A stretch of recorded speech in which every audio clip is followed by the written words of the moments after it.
All right, in this video, we're going to walk through how you solve an equation algebraically, and this equation has decimals in it.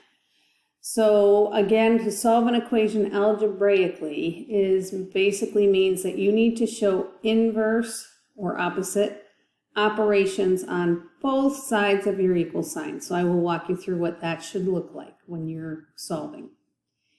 There's a series of steps we follow. In step 1, I'm requesting that you highlight or circle your variable in the equation and identify the operation that the equation is using. So in this case, the W is our variable, and we're adding a number to it. It's an addition equation. So the operation that's happening in this equation is addition. So step 2, determine the inverse or opposite operation of addition. Well, the opposite of addition is subtraction.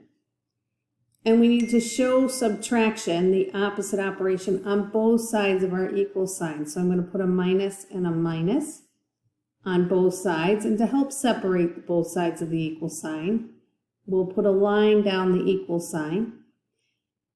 And then I have to figure out what am I going to subtract from both sides of this equal sign? Well, you look at the side of the equation that has the variable on it, and it's this side with the W. We need to get W by itself. We need to isolate it on this side. It has attached to it a plus 8.23. So this is what we need to get rid of. So that's what we're going to subtract, the number that is on the same side as the variable. So I'm going to subtract 8.23 from itself and 8.23 from 10.03. And I'm going to make sure that I line up those decimal points. You can see here I've tried to be careful and line up those decimal points because that's going to line up my place values, which is what I need to have happen when I'm subtracting decimals. So that you should understand as rules for decimals that apply here. Then I'm going to separate my vertical subtraction problem from the solution or the answer to that subtraction problem.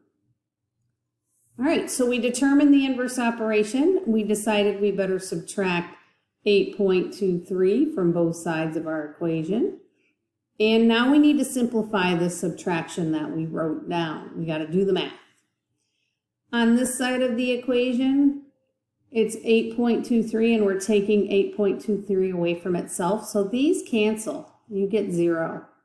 So if you want, you can write W, that just comes down, plus 0 equals. And on this side, we do the subtraction. We get 3 take away 3 is 0. 0 take away 2, can't do it, so I need to borrow.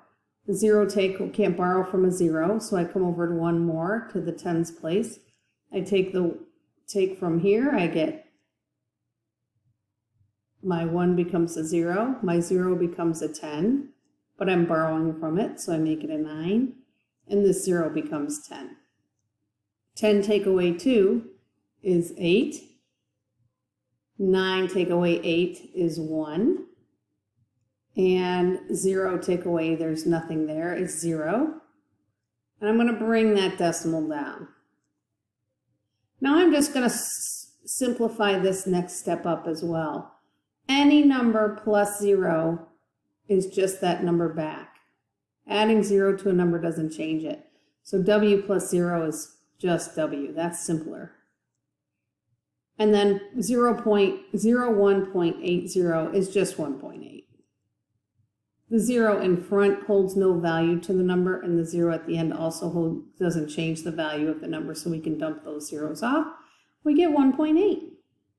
So that is how we simplify both sides of the equation until we get down to the variable is 1.8. The simplest equation possible, and it shows directly the solution to this equation. So make sure when you're solving algebraically, you circle the variable and identify the operation that's going on with the equation. Find the inverse operation of that operation. Show that inverse operation on both sides, and then actually do the math to simplify both sides of the equation until you get down to the variable and the solution